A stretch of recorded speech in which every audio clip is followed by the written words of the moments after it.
Behin jenne jijjiirte amala shitee na taarifte ibidda jaalala Kottu narraa dhaamsi an dadhabee laala Hoggansa onneetoo Rabbi harka qaba sossoba jaalala hin seenu karra qaba Seenaa namoo keessaa bahuutu na dhiiba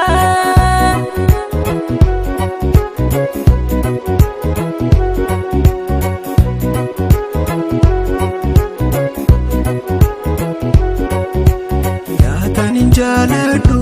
hundaa olii ilaalee Taniin ittiin boonu hin qabu si malee